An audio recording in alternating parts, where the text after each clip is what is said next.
جی جناب بات کریں. السلام علیکم. السلام علیکم قبلہ یا علی مدد. یا علی مدد یا علی مدد. حکم کریں بھائی. جی قبلہ میرا سوال ہے یہی ہے موضوع سے متعلق تھا. پہلے تو دعائیں آپ کے لیے کہ اللہ تعالیٰ آپ کے صحت کاملہ عطا فرمائے بہ کے بیمار کربلا علیہ السلام.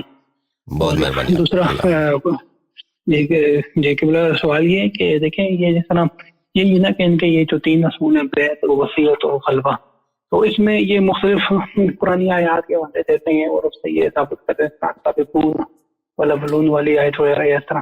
تو وہ کہتے ہیں صحابہ جو ہے نا وہ ان کا قول جو ہے وہ حجت ہے. تو مختلف آیتوں سے کہتے ہیں تو کہتے ہیں تو یہ جو تینوں طریقے ہیں جو صحابہ کے عمل سے ثابت ہیں لہذا یہ مطلب شرعن ہے. جی صحابہ کا عمل کیسے حجت ہو سکتا ہے؟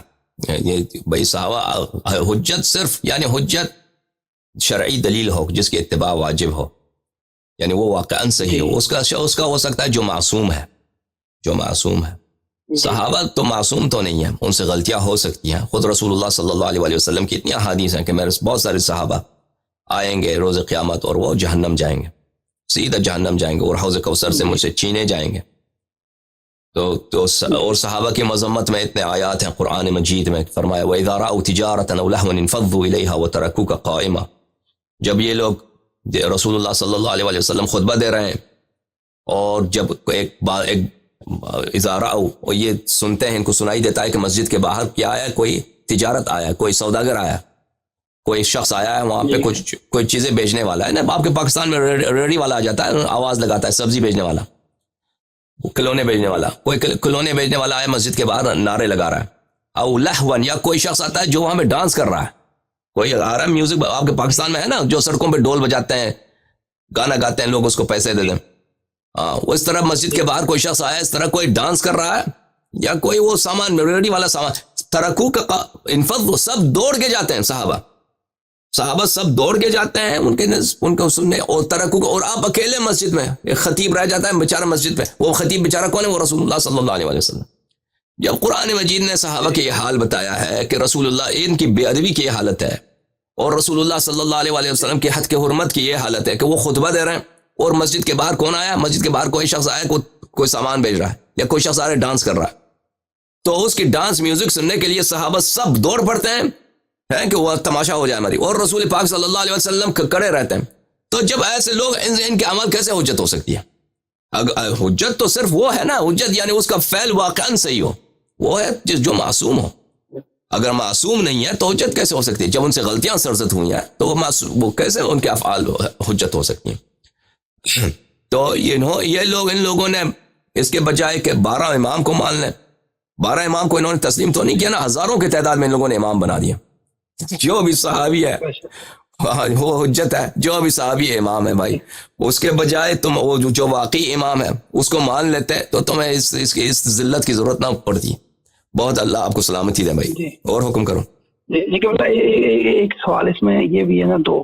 ایک تو یہ کہ جس طرح بھی آپ نے وہ ایک کتاب کا مطلب دیا تھا ابو الحسن اشعری کی، تو وہ بحال میں قائد کی کتاب تھی. تو وہ یہ کہتے ہیں کہ بھائی آپ جو ان کی حدیث وغیرہ پڑھتے ہیں یا اقوال علماء پڑھتے ہیں تو اس میں جو اس کی تشریح کر رہے ہوتے ہیں وہ آپ اپنی مرضی کے مطابق کر رہے ہوتے ہیں. وہ کہتے ہیں کہ اگر ہمارا اسی طرح کا کوئی عقیدہ ہے، جس طرح آپ جسمانیت خدا کے بارے میں آپ مطلب وہ ہیں بے شک ان کا ہے، تو وہ بخاری کی حدیث پڑھتے ہیں کہ وہ قیامت کے دن پنڈلی دکھائی ہے. تو وہ کہتے ہیں ہمارے عقائد کی کتاب میں سے، عقائد کی کتاب میں سے دکھائیں کہ جہاں پہ ہم نے لکھا ہو کہ مطلب جی بالکل ان کے ابو الحسن اشعری یہ سب لوگ کہتے ہیں.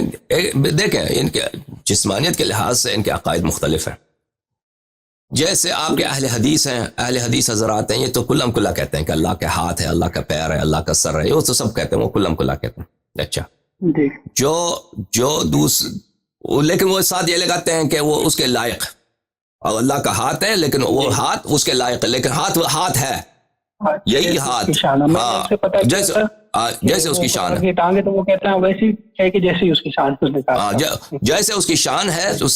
اس کی مراد کیا ہے؟ یہ صرف دھوکہ دینے کے لیے، یعنی ٹانگ واقعاً جس لفظ پہ دلالت کرتا ہے، لفظ ٹانگ اردو میں جس لفظ پہ دلالت کرتا ہے، ہاتھ اردو زبان میں کہ ہاتھ، یعنی ہاتھ نہیں کہ قدرت نہیں، مجازی معنی نہیں لیں گے. واقعاً جو اللہ کا، اب وہ کیسا ہے، بڑا ہے چھوٹا ہے، وہ اس کے لائق ہے. وہی وہ ہر جانور کا جو ہے نا، ہر جانور کا ہر جانور کے اعضاء جو ہوتے ہیں اس کے لائق یہ ہوتے ہیں.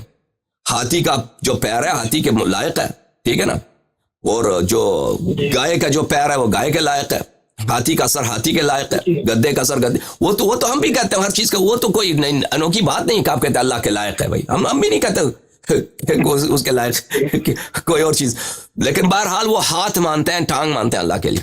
لیکن جو دوسرے ہیں مثلا اشاعرہ ماتریدیہ, ایک طرف سے تو وہ کہتے ہیں کہ اللہ جسم نہیں ہے, وہ کہیں گے کہ یہ قرآن میں جو آیتیں آئی ہیں نا کہ اللہ کا ہاتھ ہے, اللہ کا ہاتھ ہے مثلا, یہ کہتے ہیں مجاز ہے, یعنی قدرت کے معنوں پر, طاقت, اللہ کا طاقت ہے, اللہ کا قدرت ہے اس معنوں میں. لیکن دوسری طرف یہی ابو الحسن اشعری اور یہی ماتریدیہ اس بات پہ اجماع کرتے ہیں کہ اللہ تعالیٰ قیامت کے دن نظر آئے گا, اور وہ اپنا پیر بھی جہنم میں رکھ دے گا, ٹھیک ہے نا. جب اللہ نظر آتا ہے اور اسی آنکھ سے نظر آتا ہے, اسی آنکھ سے نظر آتا ہے, ٹھیک ہے نا. ایک طرف تو کہتے ہیں کہ اس کا ہاتھ جو ہے ہم کہتے ہیں تعویل کریں گے صفات میں, اور دوسری طرف جا کے پھر کہتے ہیں کہ وہ نظر آتا ہے اور ٹانگ بھی جہنم میں ڈال دیتا ہے, واقعا اپنا ٹانگ جہنم میں ڈال دیتا ہے. تو یہ ان کے عقیدے میں ایک تضاد ہے میرے بھائی, ان کے عقیدے میں ایک تضاد ہے, ایک تناقض ہے کہ ایک طرف سے وہ کہتے ہیں کہ اللہ تعالیٰ جسم نہیں ہے, دوسری طرف اللہ تعالیٰ کی جسمیت پہ ایمان رکھتے ہیں, اقرار رکھتے ہیں, ٹھیک ہے نا, ان کے عقیدے میں. اور اس طرح بہت ہوتا ہے, ہاں اس طرح بہت ہوتا ہے جو جن لوگوں کا مذہب اللہ تعالیٰ سے ماخوذ نہیں ہے, اہل بیت علیہ السلام سے ماخوذ نہیں ہے, تو ان کے عقیدے میں اگر تضاد ہو, ایک بات دوسری بات سے نہ ملے, بہت ہوتا ہے. تو اس لحاظ سے دیکھا جائے تو یہ سب مجسمہ ہے, اس لحاظ سے دیکھا جائے کہ یہ سب قائل ہیں رؤیت کے, کہ اللہ نظر آئے گا قیامت کے دن. ہاں تو اس, ہاں بالکل اس لحاظ. اور ابو الحسن اشعری اپنے کتب میں اعتراف کرتا ہے, اپنے کلامیہ کتب میں, کہ اللہ تعالیٰ نظر آئے گا قیامت کے دن. جی اور حکم. جی قبلہ, میں سوال میرا اصل میں یہ تھا, میں کہ وہ مطلب یہی جو عقیدہ ہے نا کہ جو یہ آپ نے اقوال علماء پڑھیں کہ بھائی جبر سے سلطان بن سکتا ہے, وہ کہہ رہے ہیں اس کو عقیدے کی کتاب میں بتاؤ. لیکن یہ جو رویت کا مسئلہ ہے نا, اس میں میں نے منظور مینڈک نہیں ہے جو ادھر یہ پاکستان کا مشہور ایک ناسپی ہے, منظور مینگل, اس کو ہم مینڈک بولتے ہیں. اچھا, اس نے کیا کیا, اپنے ہاتھ سے اس طرح نا تکون بنائے, 3 انگلیوں سے نا اس طرح تکون بنایا. تو وہ کہتا ہے میں ایران گیا تھا تو ادھر میرا شیعوں کے سامنے مناظرہ ہو گیا, تو میں نے پھر ان کو عقلی دلیل سے سمجھایا کہ بھائی جس چیز کی رویت کرے لازمی نہیں کہ اس کے جسم ہو, جسم کے بغیر بھی رویت ہو سکتی. تو اس نے کیا کیا, اس نے کہا کہ میں نے وہ شیعہ عالم کو ادھر کہا کہ یہ میں نے اپنی 3 انگلیوں سے ایسا ٹرائنگل بنایا. میں نے کہا یہ ٹرائنگل تم دیکھ رہے ہو؟ ہاں. کہتے ہیں ہاں دیکھا. کہتے ایسا کچھ جسم ہے؟ کہتا جسم نہیں ہے.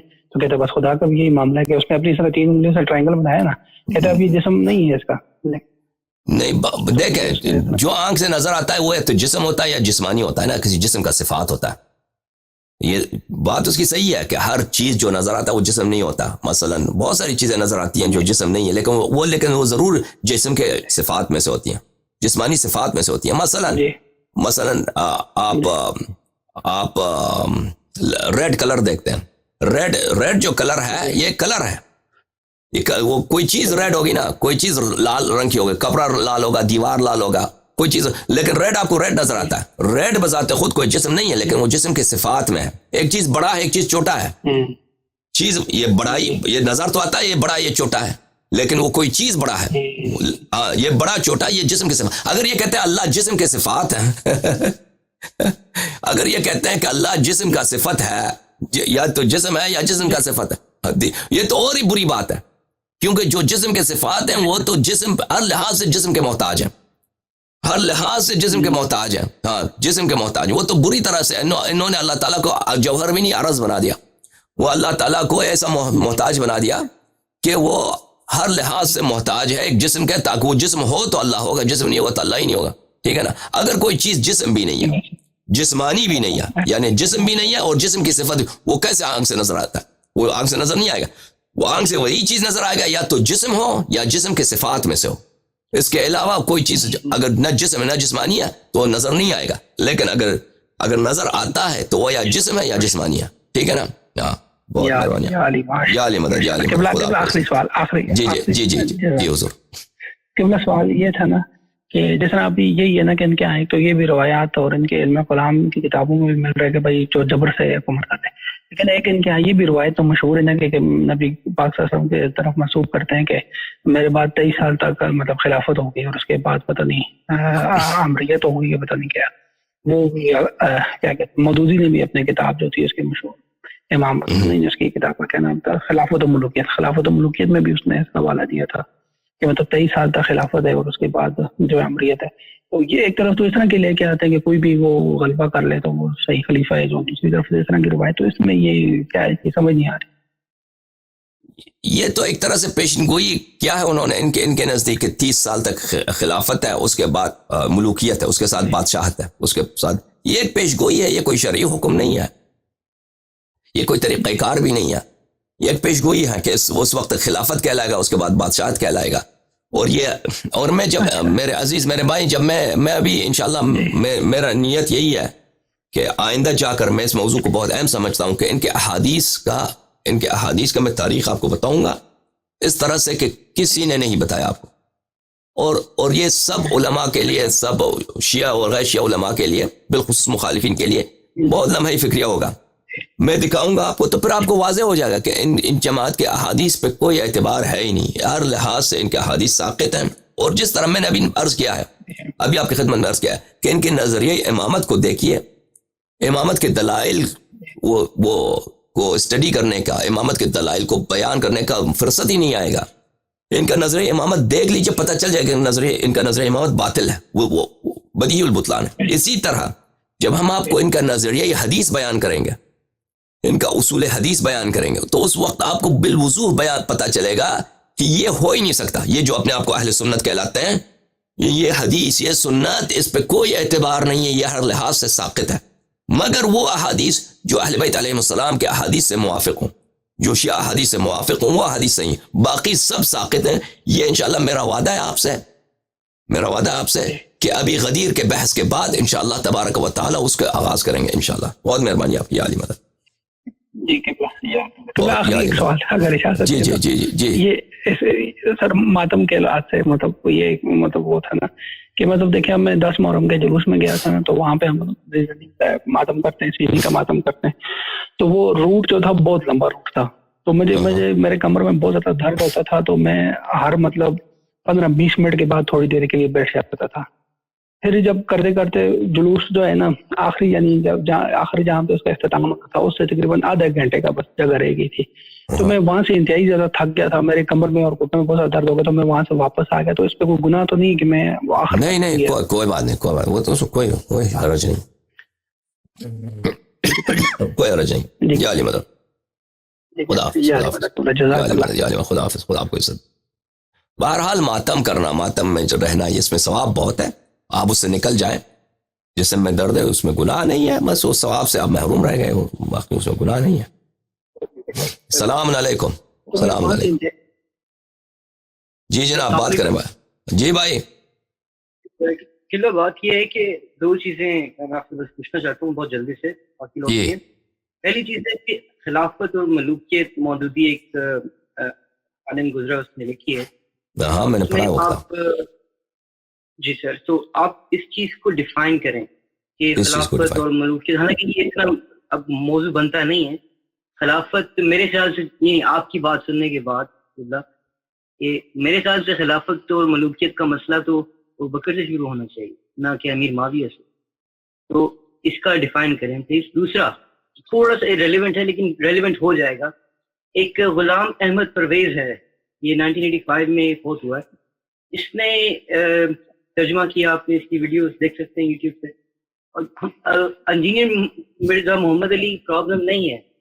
آپ دیکھیں ایک سننے والا اس سے اتنا متاثر نہیں ہوتا کہ اس میں منافقت کی بو آتی ہے. میں اہل سنت والجماعت کا ہو کر یہ آپ کو بات کہہ رہا ہوں. کیوں؟ کیونکہ وہ جس کو اتنی برائیاں کرتا ہے کہ حضرت علی کے ساتھ جو معاویہ نے کیا, میرے شام نے کیا, اس کے بعد اس کو رضی اللہ عنہ کہہ رہا ہوتا ہے, تو وہ کھلی منافقت ہے. سر یہ لوگ ہار چکے ہیں, ہمارے ذہنوں میں یہ چیز باطل بن چکی ہوئی, غلط کہہ رہے ہیں, تو ہم ان کو نہیں سنتے اس طرح سے جیسے ہم ان پہ ٹینشن زیادہ, ٹائم برباد کرنے کی بات ہے.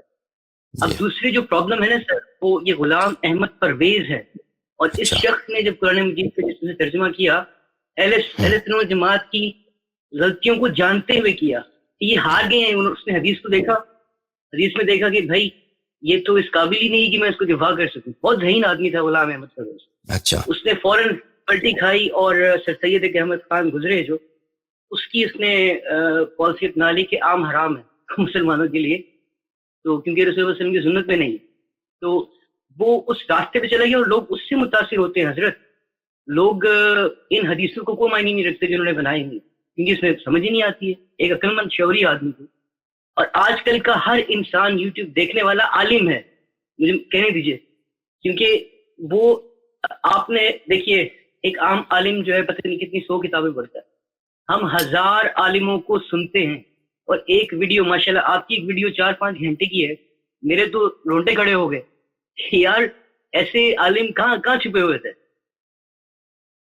اللہ آپ کو آپ نے مجھے ایک طرح سے بچایا ہے کہ میں دوبارہ سے سوچوں, اور اہل بیت کی محبت تو خون میں ہوتی ہے, الحمدللہ میرے خون میں بھی ہے الحمدللہ. مجھے بہت خوشی ہوئی آپ کی خدا آپ کو عزت ہے, اللہ تعالیٰ آپ کو اس کا اجر دے گا. ہم تو بس آپ کو دعا دے سکتے ہیں. خدا آپ کو عزت ہے, بہت اچھی بات ہے, اچھی بات, بہت مہربانی. خدا آپ کو سلامتی دے. ویڈیوز پر سبسکرائب کریں, انشاءاللہ. مین مورچہ ہمارا. جی السلام علیکم. جی بہت, علیکم السلام, بہت مہربانی. آپ, میں پرویز صاحب کو تو نہیں جانتا, میں ان کے متعلق کچھ نہیں کہہ سکتا. جہاں تک بعض لوگ ترضی کرتے ہیں معاویہ پر, تو معاویہ یزید پہ ہم جھگڑا نہیں کرتے کسی کے ساتھ. معاویہ یزید پر کسی کے ساتھ جھگڑا نہیں کرتے, اور معاویہ یزید سے بڑے سے ہم شروع کرتے ہیں. ہم ابو بکر عمر سے شروع کرتے ہیں. ابو بکر عمر عائشہ ان لوگوں کے صفایا ہو جائے تو معاویہ ہے چیز ہی کوئی نہیں نا. اور ہمارے مخالفین بھی یہی چاہتے ہیں کہ ہم اپنے وقت یزید پہ صرف کریں. یزید ہے کیا چیز, یا معاویہ کیا چیز ہے بھائی معاویہ ہے کیا چیز, یا یزید ہے کیا چیز. ہم ان پہ وقت ضائع نہیں کریں گے. ہمارا مقصد ہے ابو بکر, عمر, عائشہ, عثمان, یہ لوگ. وَإِلَّا معاویہ کو تو خود جماعت عمریہ کے بہت سارے لوگ اس کو برا بلا کہتے ہیں. جی بھائی صاحب السلام علیکم, بات کریں, بات کرو بھائی. وعلیکم السلام. آغا صاحب کیسے ہیں آپ؟ مولا کا کرم ہے, مولا کا کرم. آغا صاحب اصول جلد نمبر 3 باب نمبر 145 کون سی کتاب؟ باقر فرماتے ہیں کہ سورہ اصول کافی, اچھا, جلد نمبر 3 باب نمبر 145. اردو والی ترجمہ کی بات کر رہے ہیں یا ایران کی چھاپ کی کہہ رہے ہیں؟ اردو والی یا پاکستان میں چھپی ہے یہ؟ اچھا, اس کو میں نہیں جانتا. اچھا اردو والی. اچھا کیا باب نمبر 145 اچھا, مولا باقر فرماتے ہیں کہ سورہ بنی اسرائیل مکہ میں نازل ہوئی. اچھا, بات کرتے جائیں نا. آیت نمبر 30 تک مکہ میں نازل ہوئی. تو آت ذل قربا حقہ ہوں آیت نمبر 26 ہے. تو یا مولا نے تصریح فرما دیا کہ آیت نمبر 26 بھی مکہ میں نازل ہوئی, آت ذل قربا حقہ ہوں. ہاں تو آپ اس بارے میں کیا کہتے ہیں؟ آت ذل قربا حقہ ہوں مدینے میں نازل ہوئی ہے کہ جب نبی پاک نے بیوی پاک کو صدق دے دیا. اچھا, یہ دیکھیں عزیز, یہ ایک بات جو قرآن مجید کے متعلق بہت بہت بہت زیادہ لوگ اس کو بھول جاتے ہیں, وہ تقریر فی التنزیل ہے.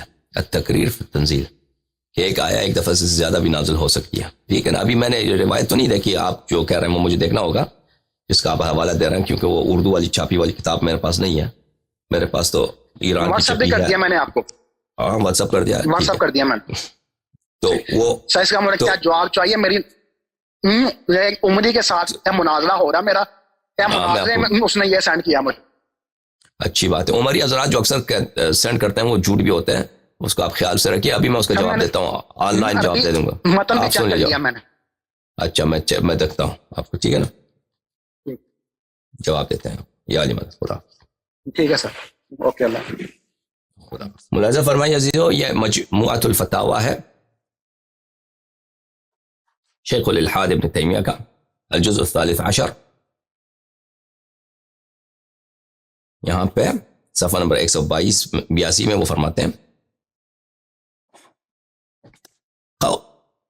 فقول أحدهم نزلت في كذا لا ينافي قول الآخر نزلت في كذا إذا كان اللفظ يتناولهما كما ذكرناه في التمثيل بالمثال وإذا ذكر أحدهم لها سببا نزلت لأجله وذكر الآخر سببا فقد يمكن صدقهما بأن تكون نزلت عقب تلك الأسباب أو تكون نزلت مرتين، مرة لهذا السبب ومرة لهذا السبب.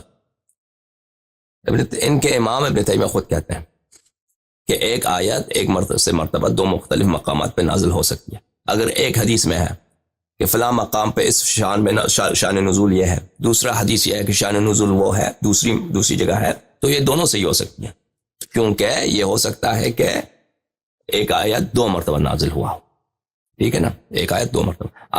اب آپ جس وَآتِ ذِی الْقُرْبَىٰ حَقَّهُ، اگر آپ کہہ رہے ہیں کہ وہ کافی میں ہے کہ امام باقر علیہ السلام نے کہا کہ مکے میں نازل ہوئی ہے، تو دوسری احادیث میں ہے کہ یہ آیت جب نازل ہوئی تو رسول اللہ صلی اللہ علیہ وسلم نے فدق کو زہرا سلام اللہ علیہا کو دیا ہے، تو کوئی بات نہیں ہے، اس میں تکرار فی نزول بھی ہے. لیکن آپ یہ جو کہہ رہے ہیں نا، یہ آپ صحیح حوالہ نہیں دے رہے ہیں، اس طرح نہیں ہے. کافی میں مجھے یاد پڑ رہا ہے ابھی، اس طرح جو آپ کہہ رہے ہیں اس طرح نہیں ہے، لیکن ابھی مجھے دیکھنا ہوگا. السلام علیکم. السلام علیکم. جی سب بھائی صاحب السلام. آغا کیسے ہیں؟ مولا کا کرم، بہت مہربانی آپ. آغا یہ ایک تو میں آپ کو جو لنک ہے، یعنی کہ جو انٹرنیٹ کا لنک ہے، اس سے میں کال کر رہا تھا تو لنک اوپن نہیں ہو رہا تھا. اس کے بعد یعنی کہ یہ میرا مسئلہ ہے. بھائی وہ آپ کو براؤزر میں کھولنا ہوگا نا، براؤزر میں کھول دیں. براؤزر سے مطلب ہے کروم میں جائیں، سفاری میں جائیں، کھول دیں، کھل جائے گا. میری ہیلو بات کرو نا بھائی، یار بات نہیں کر رہے آپ. السلام علیکم، بات کریں بھائی.